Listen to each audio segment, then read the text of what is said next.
નમસ્કાર મિત્રો, સ્વાગત છે આપણી યુટ્યુબ ચેનલ એજ્યુ પ્રવાસની અંદર। તો મિત્રો, આજના વિડીયોની અંદર આપણે વાત કરવી છે કે ધોરણ 12 પછી અથવા તો કોલેજ પછી અથવા તો કોઈ પણ પ્રકારના તમારે સ્નાતકમાં, અનુસ્નાતકમાં અથવા તો બીએડ છે, એમએડ છે, પીએચડી છે અથવા તો ગુજરાતની કોઈ પણ યુનિવર્સિટીમાં અથવા તો કોઈ પણ કોલેજમાં તમારે પ્રવેશ મેળવવો હોય, એટલે કે એડમિશન મેળવવું હોય તો તમારે ગુજરાત કોમન એડમિશન સર્વિસની અંદર રજીસ્ટ્રેશન કરવું ફરજિયાત રહે છે। જેની અંદર તમે કેવી રીતે રજીસ્ટ્રેશન કરી શકશો એની આજે આપણે પ્રેક્ટિકલી રીતે માહિતી મેળવવાના છે। એટલા માટે વિડીયો છે મિત્રો અંત સુધી જરૂર જોજો અને વિડીયો તમને ગમે તો લાઈક કરજો, આ વિડીયોની લિંક તમારા મિત્રોને શેર કરજો। આજના વિડીયોની અંદર આપણે તમામ માહિતી મેળવવાના છીએ કે તમારે રજીસ્ટ્રેશન કેવી રીતે કરવું। તો મિત્રો, નીચે ડિસ્ક્રિપ્શનમાં એક લિંક આપી છે, એના ઉપર તમે ક્લિક કરશો એટલે તમે આ વેબસાઇટમાં જતા રહેશો, જે ગુજરાત સરકારની જ વેબસાઇટ છે, ગુજરાત કોમન એડમિશન સર્વિસ।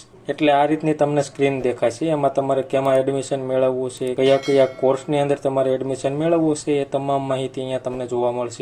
ત્યારબાદ જોવા મળશે કોઈ પણ અપડેટ આવે તો તમને કોઈ પણ મળશે કોર્સ, એટલે કે કયા કયા કોર્સની અંદર તમે પ્રવેશ મેળવી શકશો એની માહિતી અહીંયા જોવા મળશે। બેચલર ઓફ આર્ટ્સ છે એટલે કે બીએ છે, બેચલર ઓફ કોમર્સ એટલે કે બીકોમ છે, બીબીએ છે, જેવા અનેક પ્રકારના કોર્સ છે જેમાં તમારે એડમિશન મેળવવું હોય તો રજીસ્ટ્રેશન કરવું ફરજિયાત રહેશે। તો ચાલો મિત્રો, આપણે કઈ રીતે રજીસ્ટ્રેશન કરવું એની માહિતી મેળવીએ। સૌપ્રથમ જો તમારે નવું જ રજીસ્ટ્રેશન કરવાનું હોય તો એપ્લાય નાવ ઉપર ક્લિક કરવાનું રહેશે। એપ્લાય નાવ ઉપર ક્લિક કરશો એટલે આ રીતના નવા વિન્ડોમાં એક ઓપન થશે, જેમાં કોર્સનું નામ, જેમાં અંડર ગ્રેજ્યુએશન કોર્સ એટલે કે બીએ બીકોમ જેવા કોર્સ છે, પોસ્ટ ગ્રેજ્યુએશન કોર્સ એટલે કે બીએડ ના કોર્સ છે, પીએચડી ની અંદર કોઈ મિત્રોને એડમિશન મેળવવું હોય તો એવા મિત્રોને પીએચડી નું ઓપ્શન પસંદ કરવાનું। ત્યારબાદ અરજદારનું પૂરું નામ લખવાનું રહેશે, જન્મ તારીખ અહીંયા લખવાની, કેટેગરી છે એસસી, એસટી, ઓબીસી, ઈડબ્લ્યુએસ, જે કેટેગરીમાં તમે આવતા હોય એ કેટેગરી સિલેક્ટ કરવાની રહેશે। ત્યારબાદ જાતિ સિલેક્ટ કરવાની રહેશે, મેલ અથવા તો ફિમેલ। ત્યારબાદ ઈમેલ આઈડી એન્ટર કરવાનું, મોબાઈલ નંબર એન્ટર કરવાનો અને ગેટ ઓટીપી ઉપર તમારે ક્લિક કરી દેવાનું રહેશે। એટલે તમારા મોબાઈલમાં અને ઈમેલમાં બંનેમાં એક એક ઓટીપી આવશે, એ તમારે અહીંયા એન્ટર કરવાનો રહેશે। મોબાઈલ નંબર ઉપર આવેલો ઓટીપી તમારે આ ખાનામાં એન્ટર કરવાનો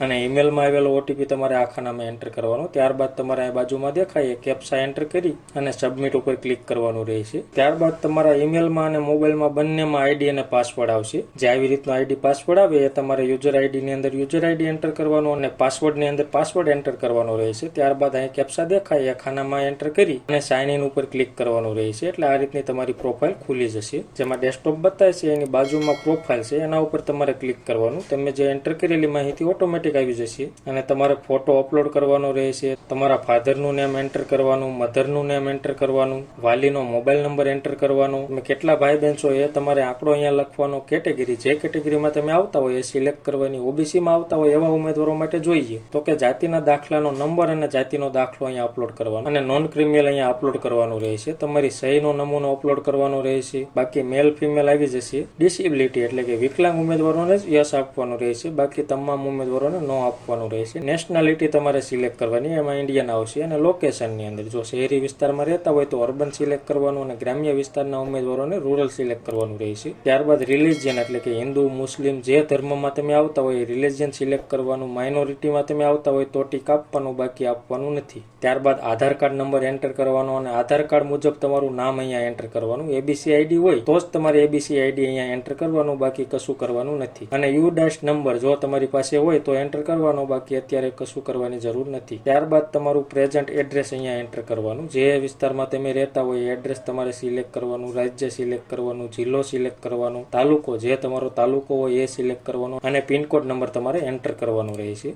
અને પ્રેઝન્ટ અને પરમિનન્ટ બંને એડ્રેસ સેમ હોય તો અહીંયા તમારે ટીક આપી દેવાનું, એટલે તમામ એડ્રેસ ઓટોમેટિક ફિલ થઈ જશે। અને જો મિત્રો તમારું કાયમી સરનામું અને હાલનું સરનામામાં તફાવત હોય તો જ તમારે અહીંયા એન્ટર કરવાનું અને એ તમામ માહિતી અહીંયા એન્ટર કરવાની, રાજ્ય છે, જિલ્લો છે, તાલુકો છે, પિનકોડ નંબર તમામ માહિતી એન્ટર કરવાની રહેશે। અને તમામ ફોર્મ ભરાઈ જાય ત્યારબાદ તમારે સેવ એન્ડ નેક્સ્ટ ઉપર ક્લિક કરવાનું રહેશે। તો મિત્રો, અત્યારે આટલી જ પ્રોસેસ કરવાની છે એટલે તમારું રજીસ્ટ્રેશન થઈ જશે, બાકીની પ્રોસેસ અત્યારે કરવાની નથી, એ હવે પછી આવશે। જે એડમિશન સ્ટેટસ છે, યુનિવર્સિટી ઇન્ફોર્મેશન છે, એડમિશન સ્ટેટસ છે અને ઇન્ફોર્મેશન ફ્રોમ કોલેજ છે, તમામ માહિતી પછી આવશે, એ તમને ઈમેલ દ્વારા અથવા તો એસએમએસ દ્વારા જાણ કરવામાં આવશે। તમારે ક્યાં એડમિશન લેવું છે, કયા કોર્સમાં લેવું છે, એ તમામ માહિતી પછી ભરવાની થશે। અત્યારે તમામ મિત્રોએ ફક્ત રજીસ્ટ્રેશન કરવાનું રહેશે। તો મિત્રો, માહિતી તમને ગમી હોય, સંતોષકારક લાગી હોય તો વિડીયો લાઈક કરજો અને આ વિડીયોની લિંક તમારા મિત્રોને શેર કરજો। ધન્યવાદ મિત્રો, ખૂબ ખૂબ આભાર।